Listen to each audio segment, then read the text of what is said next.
Hi friends, this is your pal Scott Garibay, and today we are going to talk about Dungeons and Dragons, and we're going to talk about draw players.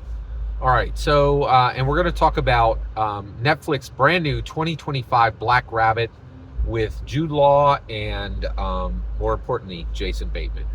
All right, Dungeons and Dragons. So Dungeons and Dragons is drawing people to Dungeons and Dragons in really distinct ways. How is it drawing people to its game? How is Dungeons and Dragons drawing new players to Dungeons and Dragons?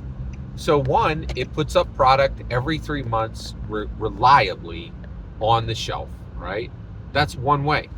Another way is blockbuster movies, right? Like we just had a movie with Michelle Rodriguez, Chris Pine, Sophia Lillis, Justice Smith. These are real stars. These are real stars. It is very like bankable Hollywood stars. Extremely few successful projects in Hollywood are not connected to a Hollywood star. Billion-dollar video games. We just had Baldur's Gate 3. It won Game of the Year, right? Intellectual property crossovers, right? Like Marvel Spider-Man is going to draw Magic the Gathering Spider-Man. Magic the Gathering is canon to D&D. D&D is canon to Magic the Gathering. Spider-Man draws in new Dungeons and Dragons players. The biggest streaming shows in the world. There's so many ways, right? But one other way that it does it is a burgeoning growth in live action plays.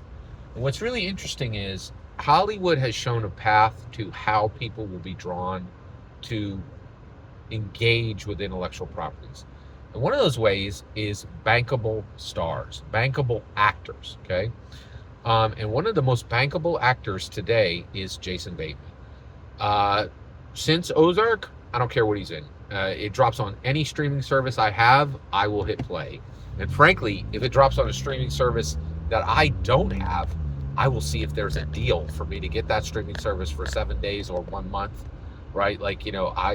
He is a bankable star. And he just dropped on Black Rabbit. So he is in Black Rabbit. Jude Law, huge star. I don't care about him. I'm not gonna, I'm not watching a movie or watching I'm not watching anything because Jude Law is in it. Jason Bateman, I will watch it, right? I think Jude Law is very talented, but he's an also rated for me. I'm not gonna click on his face, right? But Jason Bateman is a yes. And what I think is interesting is we do have the first Dungeons and Dragons Dungeon Master who people will click play on anything he does. I think right now, Matthew Mercer, every Dungeons and Dragons, everyone who is serious about Dungeons and Dragons will click play on anything he does, right? They'll give it a watch, right? If he's dungeon mastering. Okay? And I don't think we have that anywhere else for any other, there are no other dungeon masters in the world that have reached that level, right? There's just no, and here's the kicker, we absolutely do not have any players that are a draw at that level. There's just no players who have that type of draw, but we're going to get them at some point. It is definitely coming. So I think we are about, and the other thing that we should be thinking about is, what does this take? What actually draws people to watch Dungeons and Dragons live action plays based on players, right? Is it play skill? Is it charisma? Is it a catalyst? Is it something that beyond natural charisma and beyond rules knowledge? The other thing is, there's so many things. What about an ability to illuminate the system that's under play, right? And that's another issue is, could this happen on a game other than D&D?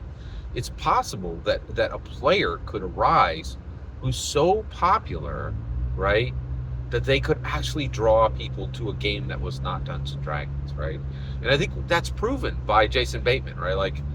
This Black Rabbit, I watched it. I wasn't a huge fan of it, right? It was shot too dark. both literally and figuratively. It was literally too dark. The show was too dark. They should have, like, there were so many scenes that was just grainy, dark back rooms, right? And just like you couldn't see anything. But also the subject was so dark. This was like, hey, what if Ozark was sadder? And I was like, did anybody ask for that? Like I loved Ozark, but I don't know if anybody asked for a show sadder than Ozark, right? But there's no possibility I would have missed this, right? Like, and I'll tell you right now, I didn't even like Black Rabbit. I don't care what he's in next. Jason Bateman stuff, whatever movie he's in, whatever show he's in, click play immediately, right? I will even consider getting a new streaming service to watch a new show he's in. He is at that level. And we don't have this level of player in Dungeons and Dragons yet, or in any TTRPG. But what would it take to get one, right?